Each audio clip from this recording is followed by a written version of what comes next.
जी प्रणाम गुरुजी। सभी गुरुजनों को मेरा कोटि कोटि नमन।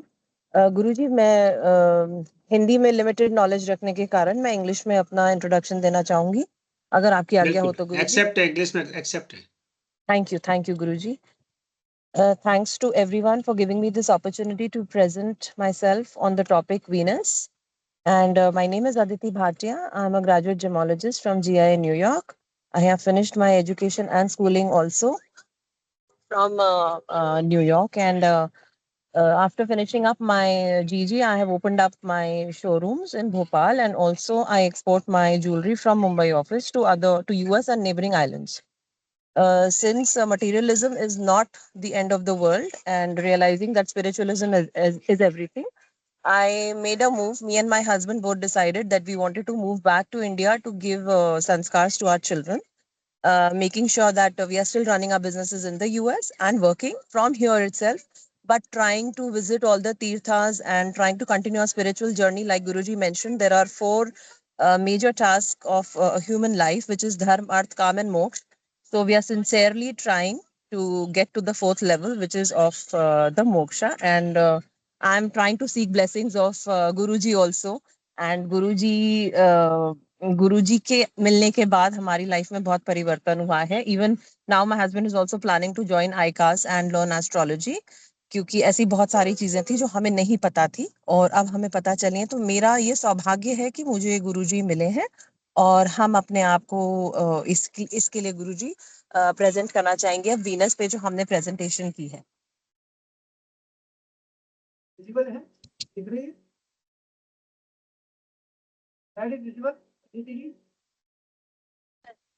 जी गुरुजी सेकंड स्लाइड पे.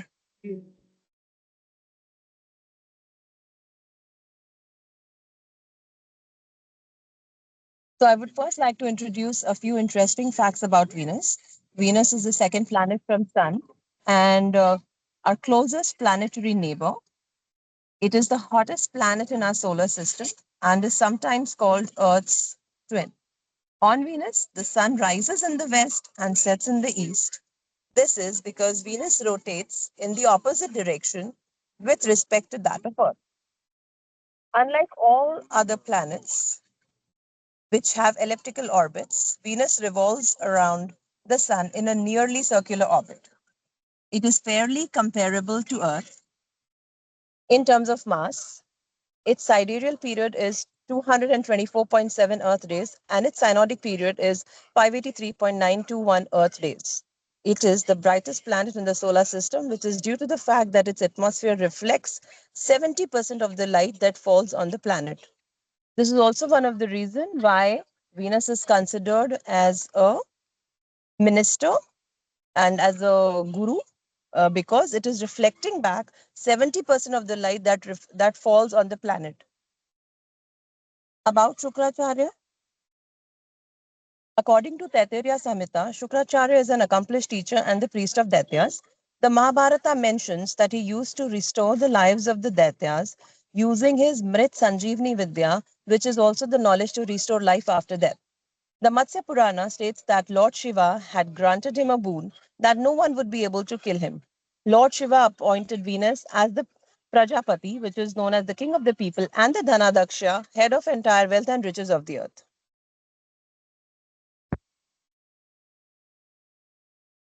We will now discuss the birth of Shukracharya. Shukra is also known as Sage Bhargava. His mother, Kavya, gave birth to him in Swati Nakshatra. Shukra remained angry with Sage Angiras because he has always favored his own son Brahaspati, so he chose Sage Gautam as his guru. In due course, he did penance to get boon of Mrit Sanjeevani Vidya from Lord Shiva. Lord Vishnu assassinated Shukracharya's mother as she was guilty of providing refuge to Daityas. Thus, he had enmity with Lord Vishnu. Circumstances became such that Brihaspati first became the guru of Devtas, and then Shukra accepted to be the guru of Daityas. Venus is also the Karaka of the seventh house. Shukra, the one-eyed guru of Daityas, is the son of sage Bhrigu. We all know the story of the Vaman avatar, due to which Shukracharya's eye got pierced. Shukracharya had a daughter named Devyani. For reconciliation between the two sages, Brihaspati and Shukra, he agreed to get his daughter married to Kach, the son of Brihaspati, but he rejected the offer. Devyani was later married to King Yayati, from whom the Kaurav clan was spawned. The application of Sanjeevani, Shukracharya acquired the knowledge of Mrit Sanjeevani from Lord Shiva.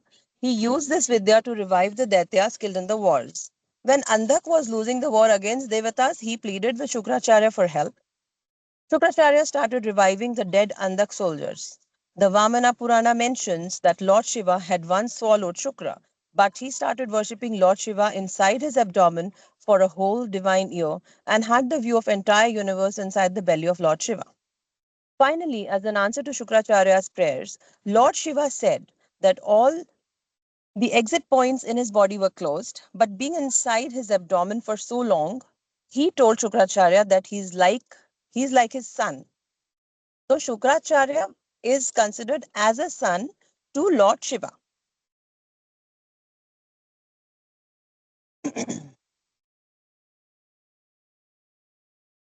Speaking about why he is called as the son of Shiva and why Lord Shiva swallowed him, Shukracharya used his powers of yoga to bind up Kubera and rob him of his riches. So angry Kubera went to Lord Shiva and told him everything. Lord Shiva was very angry and he took out spear and started searching for Shukracharya. Shukracharya was terrified. This terror did not make him understand what he should do, whether he should run or stay there. Then he used his power of yoga and sat on the top of Lord Shiva's spear. So, for Lord Shiva, it became difficult to release the spear. Lord Shiva then bent his spear with his hands into the shape of a bow, which brought Shukracharya into the palm of his hand. Lord Shiva then tossed Shukracharya down his mouth. Now Shukracharya started wandering in the stomach of Maheshwara. Shukracharya again and again prayed to Lord Shiva to allow him to come out of his stomach. Lord Shiva at last agreed after Shukracharya had made so many requests he was allowed to exit. In this way, Shukracharya emerged from the body of Lord Shiva and began to be known as Shukra. Seeing Shukra, Lord Shiva was ready to kill him, but Mahadev was restrained by his wife Parvati. She said that someone who had emerged from Mahadeva's stomach did not deserve to be killed. Lord Shiva melted and let Shukracharya go wherever he liked. So Shukracharya owned his life to the compassionate Lord Shiva and Parvati. Teaching Mrit Sanjeevani to Guru's son, Lord Brihaspati did not possess the knowledge of Mrit Sanjeevani from Lord Shiva. He sent his son Kach to Shukracharya with the motive to learn this Vidya. During this time of his learning, the Daityas became aware of his identity, so they assassinated him. But Venus revived him. The Daityas killed Kach again and dissolved his ashes into the somras and made Shukracharya drink it. When Shukracharya became aware of the situation, he told Kach that he would teach him the Vidya while he was inside his stomach. After learning the Vidya, Kach could cut his stomach and find his way out. But after coming out, he must revive Shukracharya using the Mrit Sanjeevani Vidya. Kach obeyed his instructions, but after this incident, Shukracharya declared a decorum for Brahmins. If any Brahmin consumes alcohol even by mistake, all his good deeds will be destroyed and he would have to face the consequence of his actions.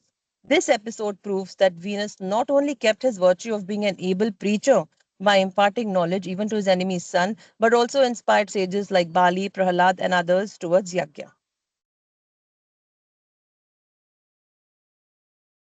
Shukra is one of the two ministers, actually advisors of the planetary cabinet. He is the advisor to the king in secret matters. He is possessed of Rajas Guna, which is also known as the regal qualities, indicating that he is one who enjoys all the types of luxuries. Mythology tells us that Shukra is the son of Ushana. Some people also call her Puloma, the daughter of Hiranyakashipa and sage Bhrigu. That is why one of his names is Ushanas.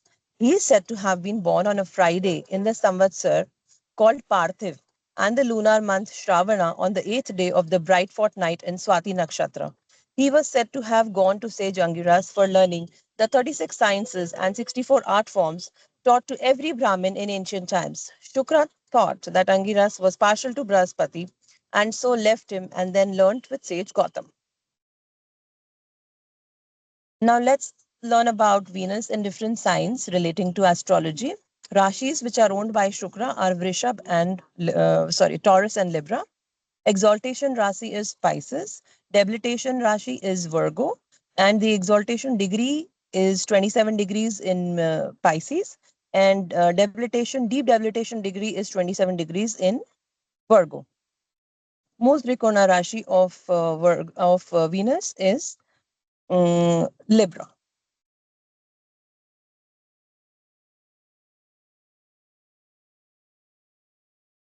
Venus also has a very important spot in Vastu Shastra when it comes to directions as per Vastu Shastra. Venus is the lord of Southeast and governs the Vasanta Ritu period of April and May. It also rules Yajurveda and its aura is considered to be feminine. Being a warm, temperate, and fruitful planet, in terms of color, it is white, dark blue, and lemon yellow.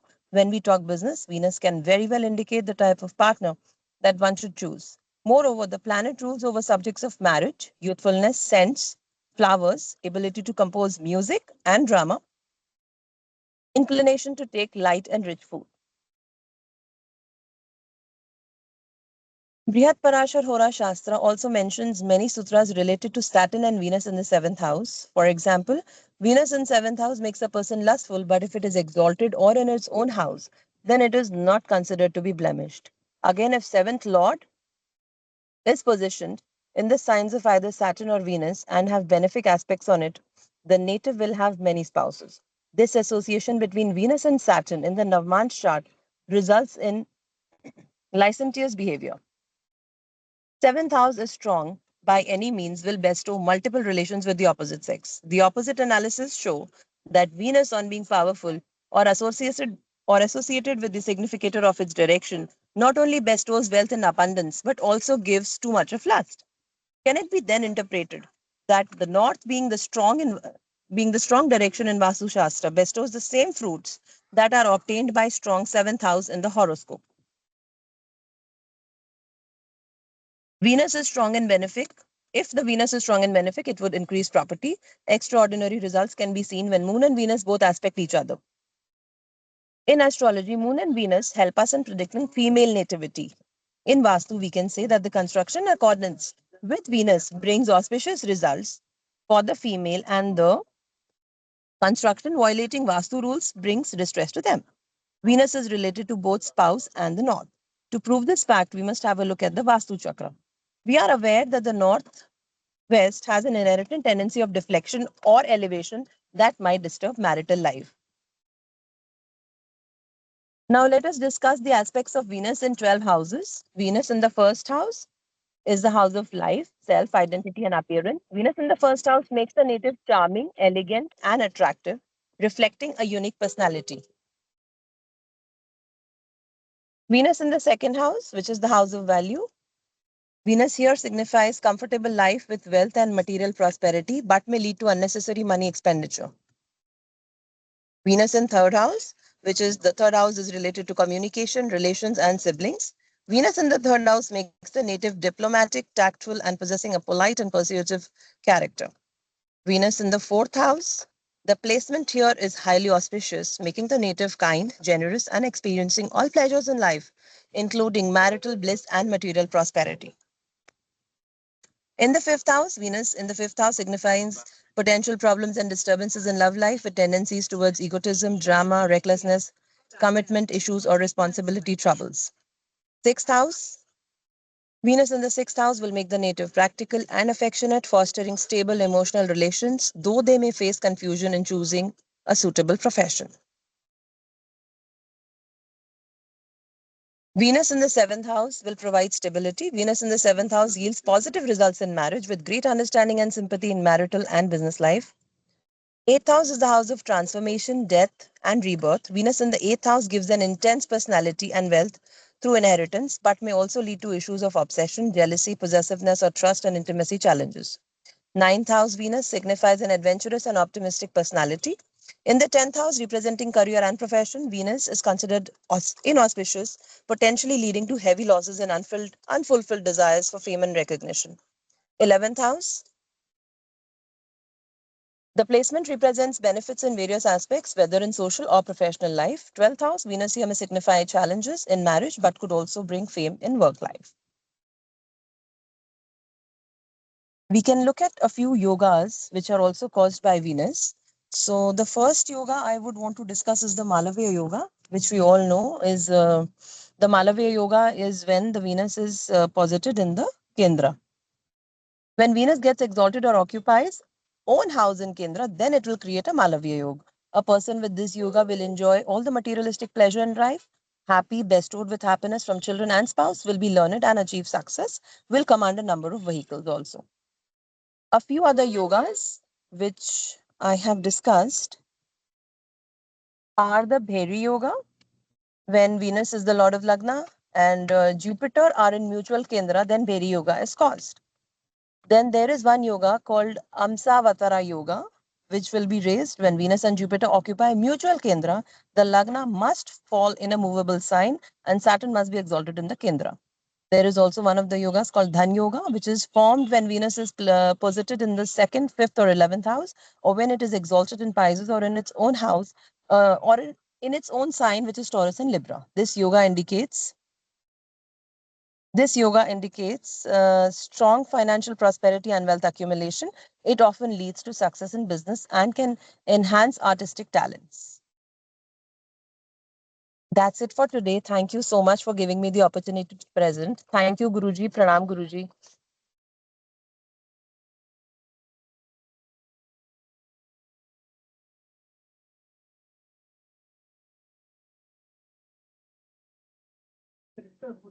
This